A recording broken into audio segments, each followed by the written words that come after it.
Je vous invite sans plus tarder à ouvrir vos Bibles dans Proverbes,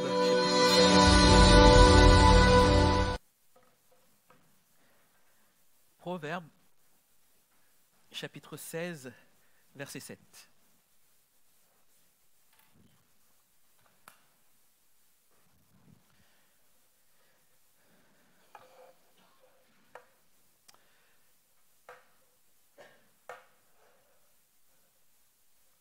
La version Lue seconde dit ceci: quand l'Éternel approuve les voies d'un homme, il dispose favorablement à son égard même ses ennemis.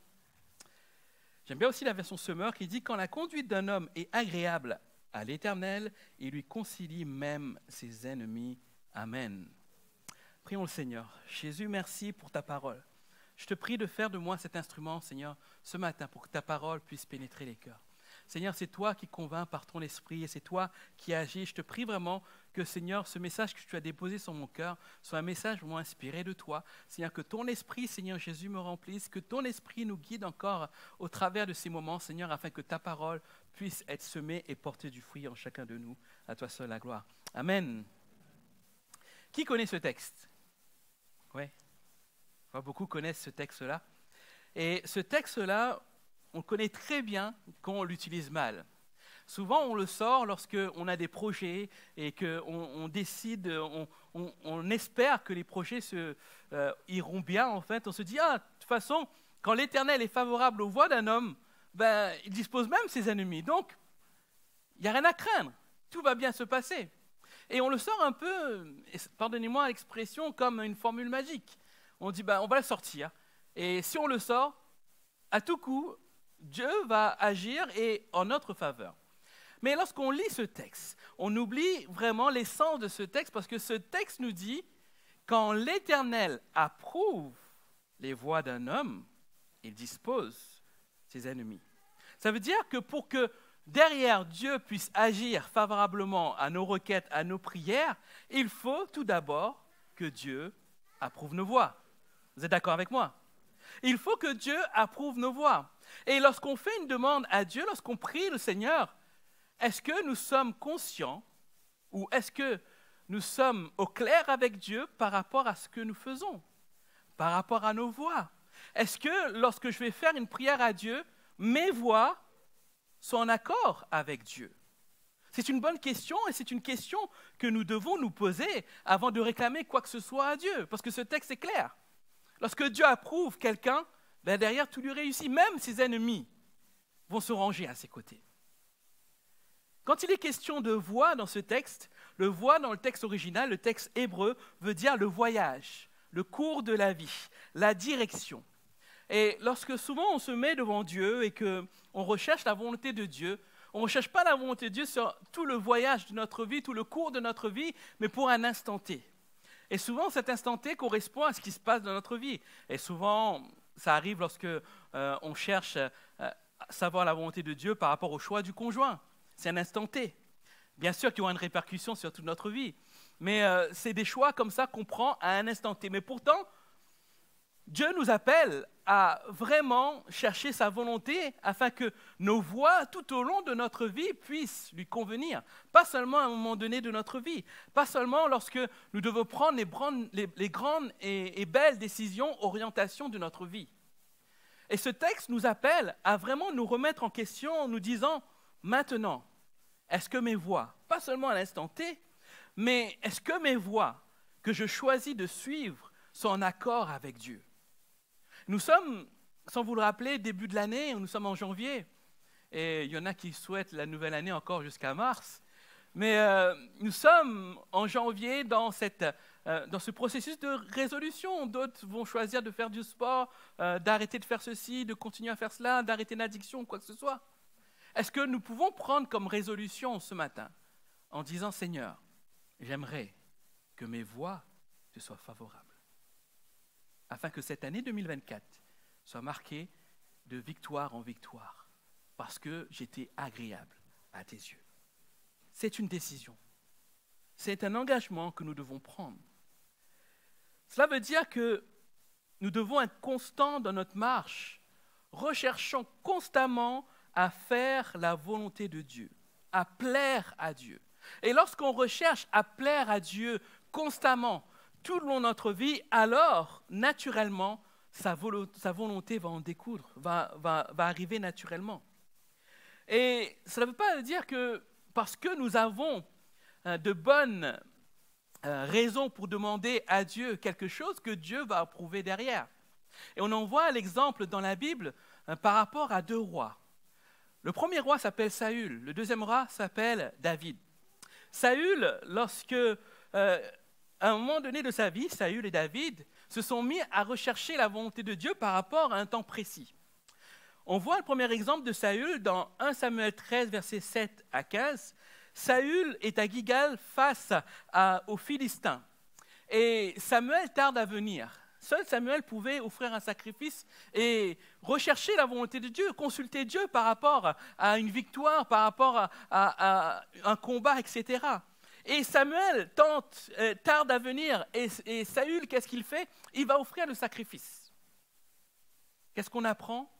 À cause de cela, Dieu va le rejeter. Et c'est David qui va être le prochain roi. Saül, pourtant, il fait quelque chose de noble, parce qu'il consulte Dieu avant d'aller au combat. Mais pourtant, Dieu n'agrée pas. Et on voit l'exemple de David, 1 Samuel 30, versets 1 à 9. David aussi, face à l'attaque des Amalécites qui avaient brûlé Tsilac, et avant d'aller au combat, il va aussi consulter Dieu. Et là, David va faire quelque chose aussi, il va se revêtir de l'éphod. L'éphod, seuls les sacrificateurs pouvaient le revêtir afin de consulter Dieu. Comme Saül, David va faire quelque chose en dérogeant à la règle pour consulter Dieu.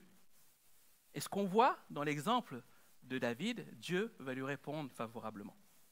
Deux rois, deux pensées identiques, celle de rechercher la volonté de Dieu, mais deux réponses différentes. Savez-vous pourquoi Dieu a choisi de répondre différemment Saül et David? C'est à cause de leur cœur. Saül avait un cœur pervers, mais David, lui, il avait un cœur selon le cœur de Dieu. Et cela nous appelle à vraiment nous remettre en question, parce que lorsque nous voulons que nos voies soient approuvées par Dieu, ce qui compte pour Dieu d'abord, ce n'est pas le sujet qu'on va apporter à Dieu, mais c'est l'état de notre cœur. Est-ce que notre cœur est attaché à Dieu? Est-ce que notre cœur est vraiment lié à notre Dieu et Dieu est notre Dieu? Ou est-ce que Dieu est seulement le distributeur automatique?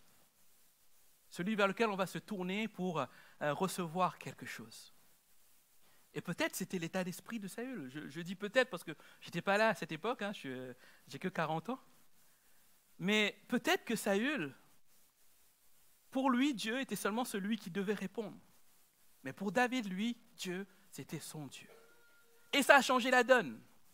Cela veut dire que nous devons, nous aussi, nous remettre en question par rapport à notre attitude, par rapport à notre façon de nous tourner vers Dieu. Est-ce que lorsque nous recherchons une approbation de Dieu, nous recherchons parce que Dieu doit obligatoirement nous donner quelque chose, ou parce que Dieu est notre Dieu? C'est une bonne question à se poser. Alors, comment faire en sorte pour que nos voies plaisent à Dieu? Comment rester constant dans ce chemin, dans ce derek, dans ce chemin de la vie? Alors, j'aimerais vous dire ce matin que la parole de Dieu nous donne aussi une réponse. Et cette réponse se trouve dans Romains 12, verset 2.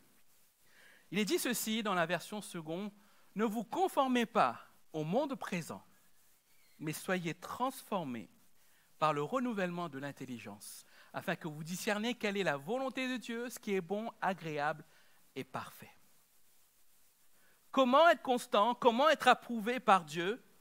Ne vous conformez pas au monde présent, au siècle présent, mais soyez transformés par le renouvellement de l'intelligence. J'aime bien aussi la version du second qui dit « Ne prenez pas comme modèle le monde actuel, mais soyez transformés par le renouvellement de l'intelligence. » Avant d'aller plus loin, juste vous parler un peu du contexte dans lequel a été écrit ce verset.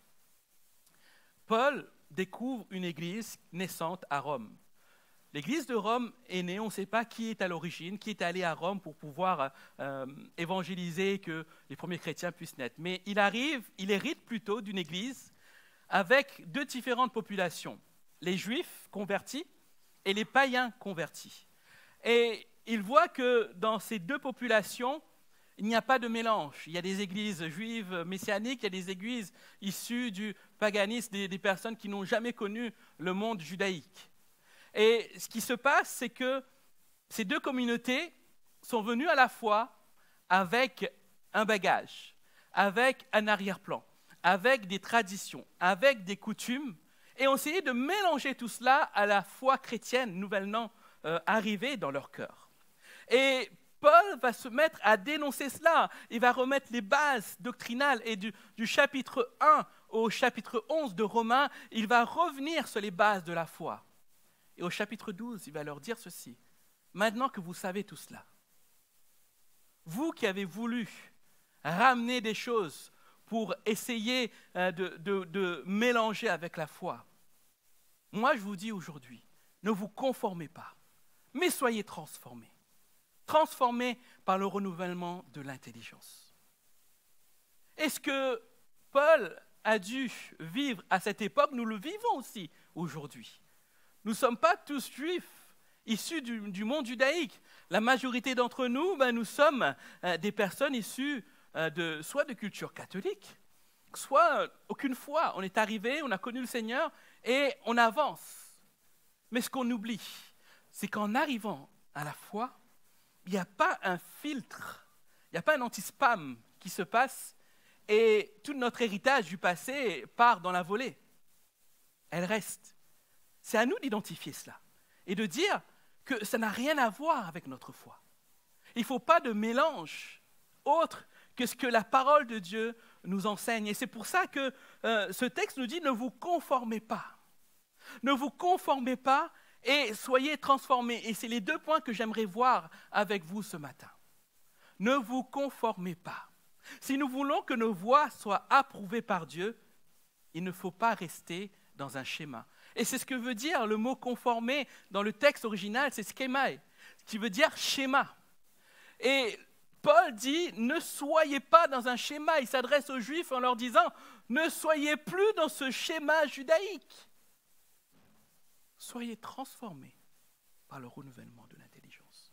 Il s'adresse aux païens, ne soyez plus dans ce schéma paganisme, mais soyez transformés par le renouvellement de l'intelligence. Et aujourd'hui, il s'adresse à nous.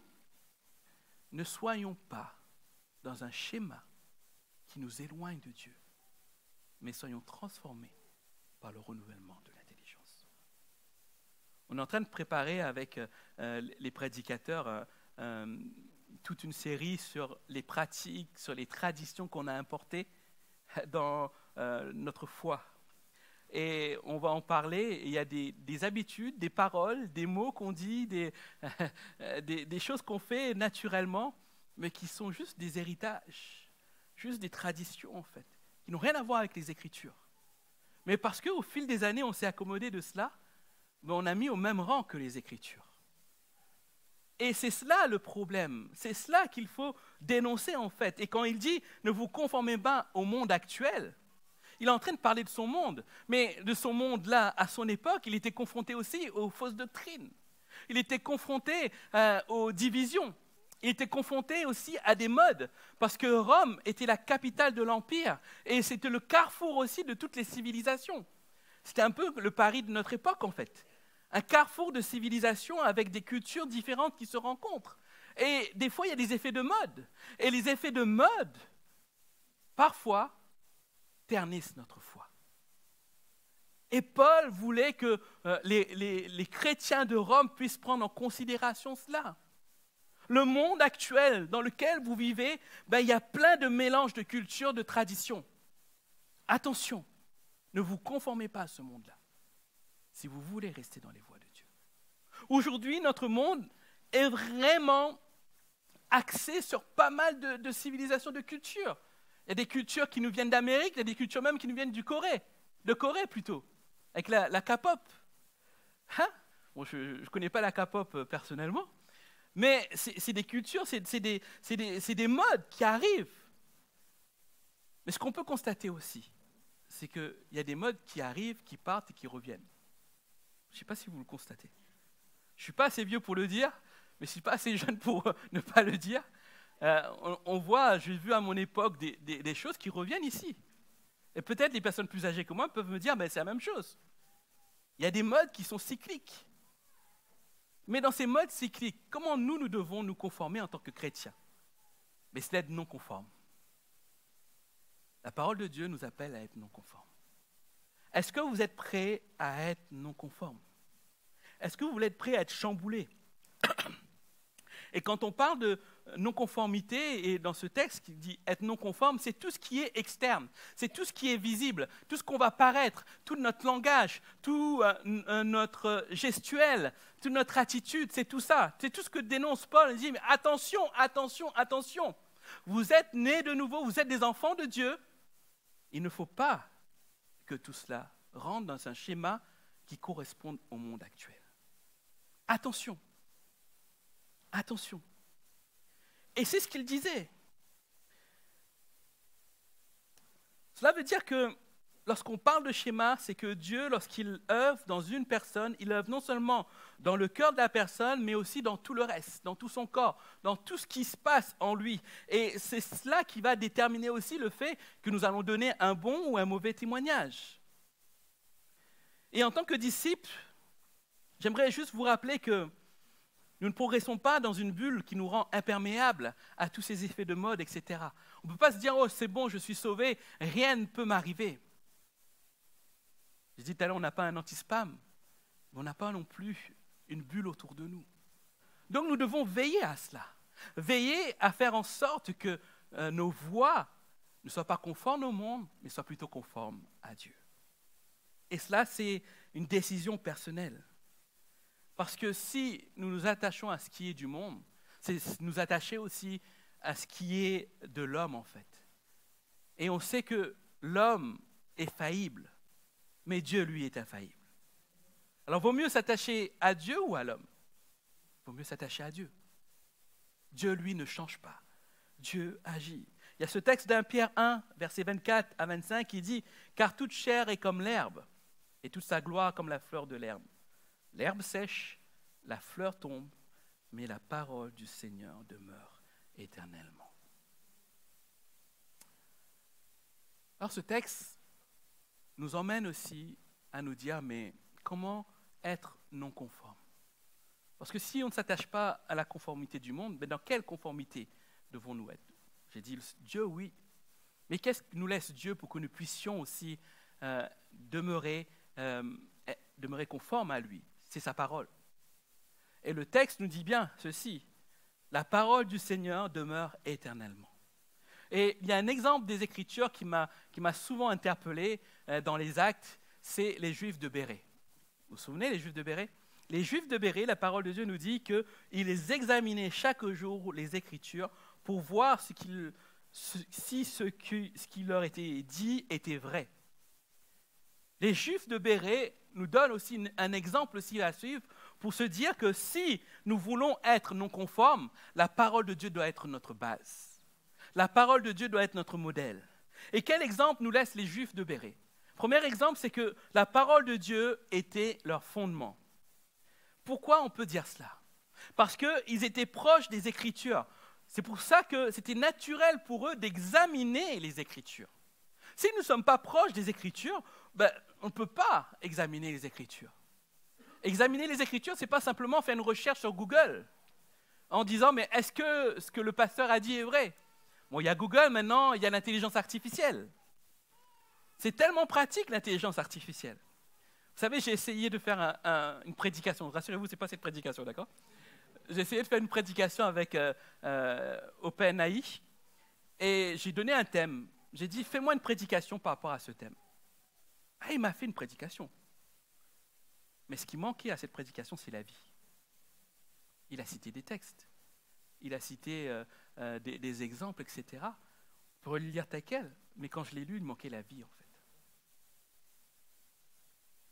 Ce que Dieu attend de nous, c'est que nous ayons des vrais fondements dans la Bible. Et les fondements qui ne sont pas seulement liés à ce que les autres disent, mais à nous, à notre manière de scruter la parole de Dieu. Je parlais la dernière fois à ma belle-sœur la sœur de mon épouse. Et moi, je regarde souvent l'actualité. Et elle est un peu à côté de l'actualité. Elle dit, elle va, pour suivre l'actualité, c'est qu'elle suit Hugo Décrypte, je crois, sur les réseaux sociaux. Beaucoup suivent Hugo Décrypte. Et c'est bien, hein, c'est bien. C'est des résumés d'actualité pour ceux qui ne connaissent pas sur les réseaux sociaux. Il fait des bons résumés et c'est super pratique, c'est super bien. Mais je veux dire, si on veut aller plus loin, ben on va rechercher plus loin en fait. On va rechercher le sujet. Pas juste se contenter de ce que quelqu'un a dit en fait. Et c'est la même chose pour la parole de Dieu. Si on cherche un Hugo décrypte la parole de Dieu pour nous aider à grandir, on n'y arrivera pas. Vous savez qu'il existe la Bible pour les nuls? Il existe ça aussi. C'est une aide. Maintenant, ça n'en passe pas à notre étude personnelle de la parole de Dieu. L'exemple des Juifs de Bérée, c'est que la Bible était leur fondement. Est-ce que la Bible est notre fondement? Deuxième exemple, c'est qu'ils étudiaient la Bible de manière quotidienne. Parce que c'était la seule manière pour eux de pouvoir matcher avec ce que disaient les apôtres et la Bible. Parce que s'ils n'étudiaient pas la Bible, ils ne sauraient pas ce que les apôtres disent. Ah ouais, ça, ils citent tel texte, ils citent ça. Ah ouais, ce qu'il dit est vrai. Est-ce que nous étudions la Bible? Est-ce que nous sommes familiers avec la parole de Dieu? Si je vous dis le livre Agé, est-ce que vous savez que c'est dans la Bible? Certains le savent. Maintenant, c'est bien de savoir où c'est, que c'est dans la Bible. Où c'est dans la Bible? Hein? Oui, il y a la table des matières, c'est vrai. Il y a l'application, je sélectionne et c'est bon. C'est qu'un exemple. Je ne veux pas juger, je ne vous juge pas ce matin. Mais c'est juste dire quel est notre niveau de familiarité avec la parole de Dieu. Est-ce que nous sommes dans cette optique de lire la parole quotidiennement pour pouvoir l'étudier, pour pouvoir être familier avec ça? Lorsque nous exerçons un métier, on a souvent des manuels. Lorsque je travaillais dans le transport international, j'avais le gros bouquin IATA. IATA, c'est l'organisme international qui règle les transports internationaux. Et toute ma formation, j'ai appris comment me servir de ce livre. Et dès qu'il y avait un souci, je me référais à chaque règle en fonction des pays, etc. Qu'est-ce que j'avais le droit d'expédier, etc. C'était mon manuel. Et si je ne savais pas l'utiliser, je serais perdu dans mon métier. Ça, c'est pour le métier. Et dans n'importe quel métier, vous avez forcément des manuels, que ce soit un bouquin ou que ce soit électronique, vous avez des manuels. Nous, en tant que chrétiens, notre manuel, c'est la parole de Dieu. Il ne faut pas le voir comme un livre qui est là juste parce qu'il faut le faire. Si nous rejetons la parole de Dieu, derrière, nous ratons les précieux conseils que Dieu veut nous donner. Ensuite, l'autre exemple que les Juifs de Bérée nous laissent, c'est qu'ils ne sont pas laissés appuyer seulement sur l'enseignement d'un ou des hommes. C'est pour cela qu'ils sont mis à examiner ce que les apôtres ont dit. Vous savez, il y a de très bons bouquins qui existent, d'expériences de personnes sur la puissance de Dieu, c'est super. Mais ces livres ne doivent pas être votre livre de chevet.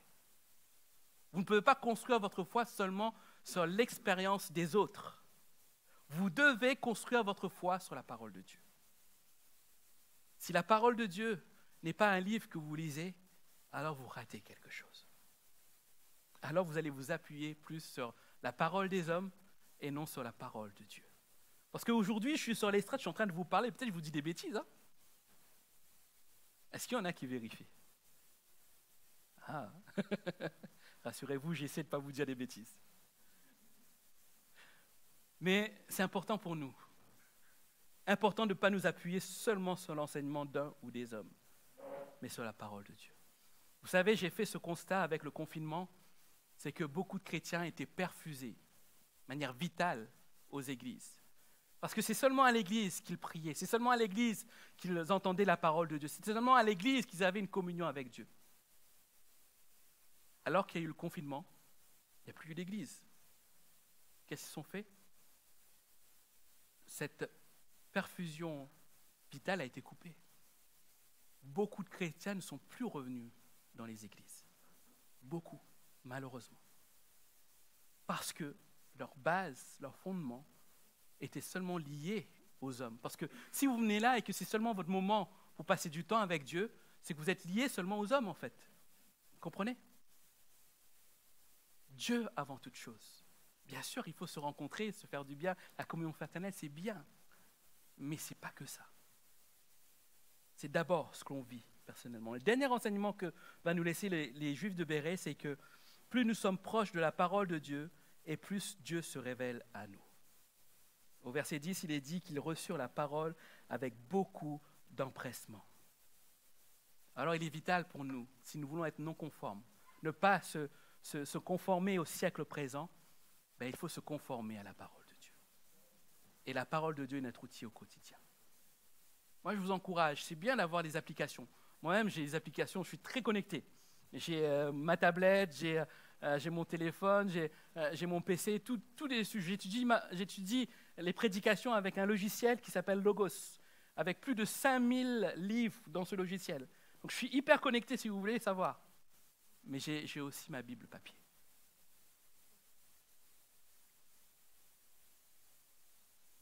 C'est important aussi. Parce que derrière, si nous ne basons que sur la technologie peut faillir aussi. Amen. Alors c'est pour être non conforme. Maintenant, si nous voulons que nos voix plaisent à Dieu, il nous faut aussi accepter d'être transformés. Le texte nous dit « Mais soyez transformés par le renouvellement de l'intelligence ». Ici, le mot « transformé » dans le texte original signifie « métamorpho ». Et vous reconnaissez ce mot, « métamorpho », métamorphose, métamorphoser. Et ce qui est dingue, lorsque j'ai lu ce texte, c'est que 2 fois ce mot est apparu, là, dans les évangiles. À ce moment précis de Romains 12, et à l'autre moment, c'est au moment de la transfiguration de Jésus. C'est le même mot. Métamorphose, c'est le même mot qui est utilisé ici, quand Paul dit « soyez transformés par le renouvellement de l'intelligence », et c'est le même mot lorsque Jésus a été transfiguré. Et c'était un acte surnaturel. Lorsque vous lisez ce texte-là, à ce moment précis où Jésus est transfiguré, c'est surnaturel. Il est tellement rayonnant que les disciples ne le reconnaissent plus. Il y a une transformation, une métamorphose. Et là, Paul nous invite à vivre la même chose, à être métamorphosé. Et lorsqu'on parle de métamorphoser signifie changer de forme, de nature.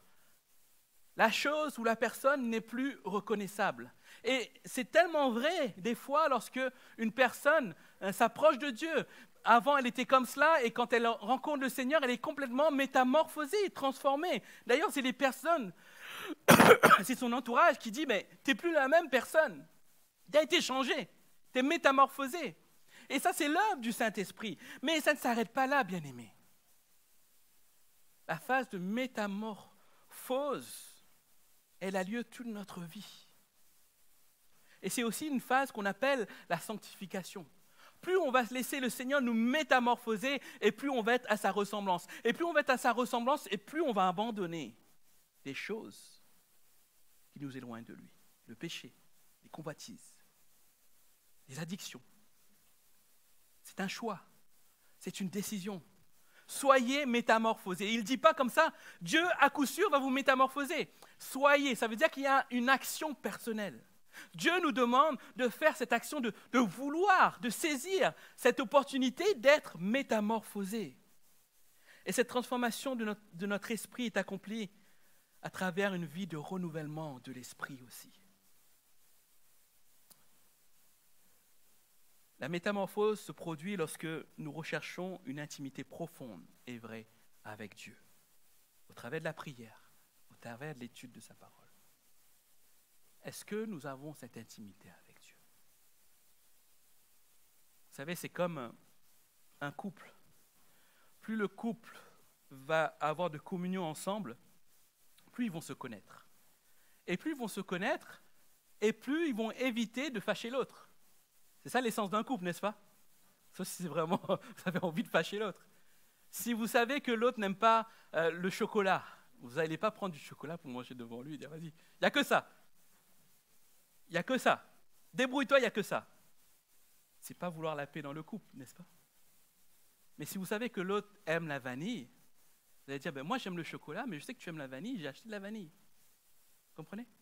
Parce que, par amour, on aime la personne et on connaît la personne. Même on anticipe. Je reprends l'exemple du chocolat et de la vanille. On est invité chez des gens, une personne va donner du chocolat à l'autre personne. Vous savez, ah non, non, il n'aime pas le chocolat. On anticipe. Pourquoi? Parce qu'on connaît la personne. N'est-ce pas?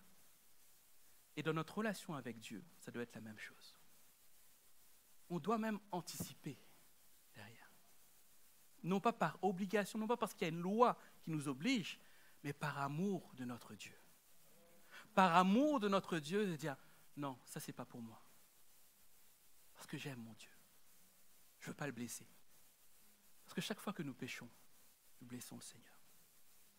Nous désobéissons au Seigneur. Et la métamorphose va passer par notre temps de qualité, d'intimité avec Dieu.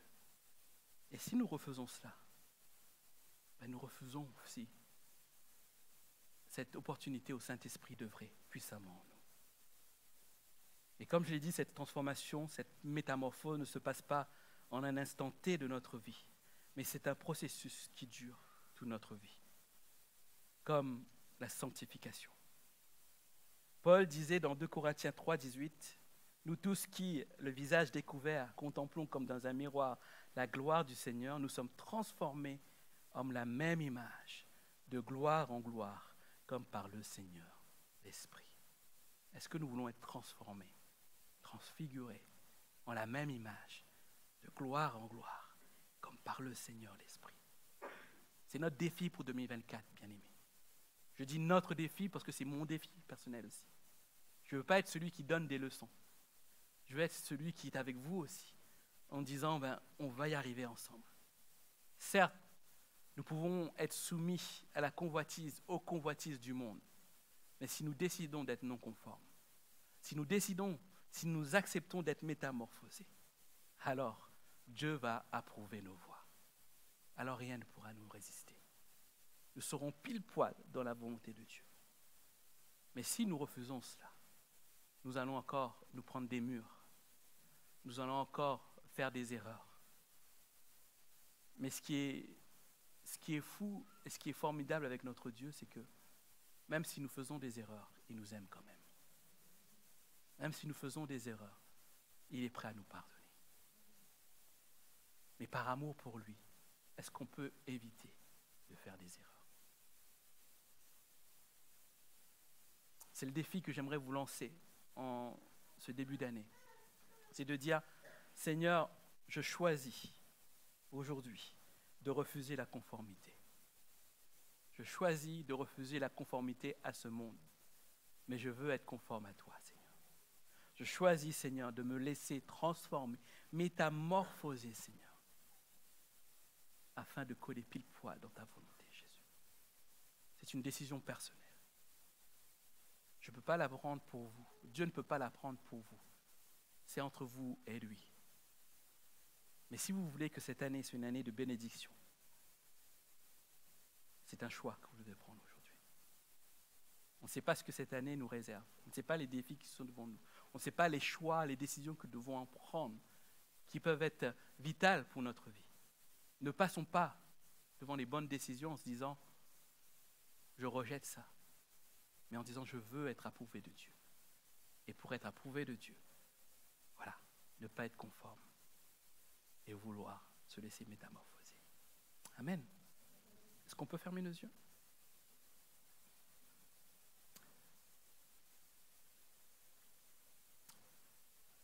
J'aimerais ce matin faire un appel pour celui ou celle qui a été touché par ce message, interpellé.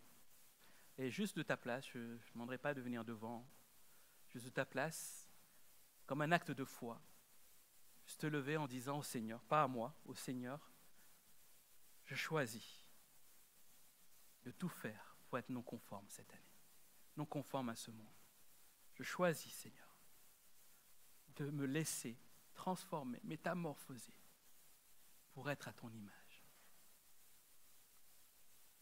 Oui, Seigneur, tu me vois, je suis quelqu'un d'inconstant, je suis quelqu'un d'imparfait, je fais des erreurs. Mais je ne veux pas m'arrêter à cela. Je veux prendre cette décision. Je veux mener cette année, cette bataille, d'être un homme ou une femme qui Dieu approuve ses voies. Alors si ce matin tu as été interpellé par ce message, on voudrait juste de te lever de ta place. On a tous nos yeux fermés. Lève-toi de ta place comme un acte de foi. Ne te lève pas parce que je te dis de te lever, juste comme un acte de foi en disant, Seigneur, je décide de transformer 2024 en une année de bénédiction. Je décide de faire en sorte que ma vie soit approuvée par toi.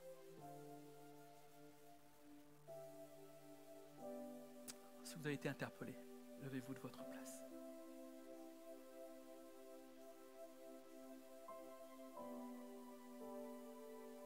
J'aimerais vous dire que ce message est là aussi pour nous rappeler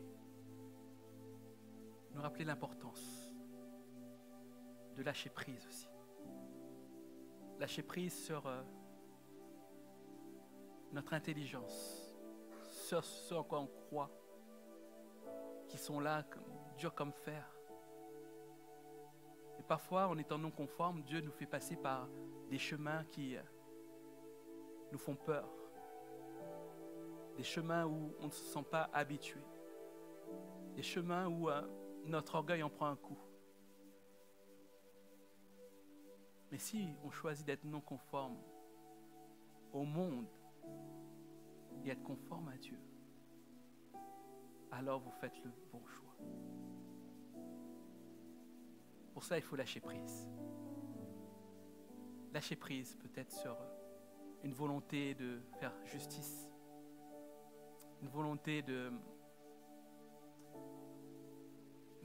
d'agir par les propres forces, une volonté que les choses puissent se faire d'après notre intelligence. Il y a tant de schémas, de pensées qui peuvent arriver. Mais Dieu peut nous étonner par un schéma qui nous conforme. Alors ce matin, choisis d'être non conforme au monde, mais d'être conforme à Dieu. Et lâche prise.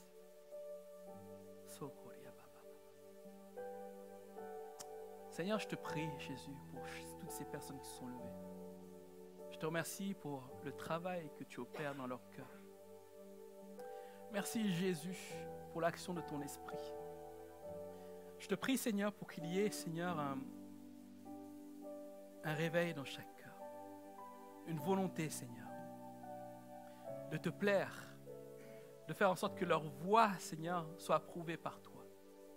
Et pour cela, Seigneur, aide-les à ne plus se conformer au monde, mais se conformer à toi. Aide-les, Seigneur, à entrer dans cette phase de transformation, de métamorphose de leur cœur, afin qu'ils soient vraiment, Seigneur, ces enfants, ces fils, ces filles, Seigneur, selon ta volonté. Je te prie, Seigneur, que pour cette année 2024, Seigneur, il y ait un changement radical dans leur vie. Et que, Seigneur, tu les anticipes, Seigneur, à vivre ou à prendre des décisions, Seigneur, qui seront vitales dans leur vie. Pour cela, Seigneur, accompagne-les. Révèle de ton esprit, Seigneur. Et que toute gloire, tout honneur t'appartienne, Jésus.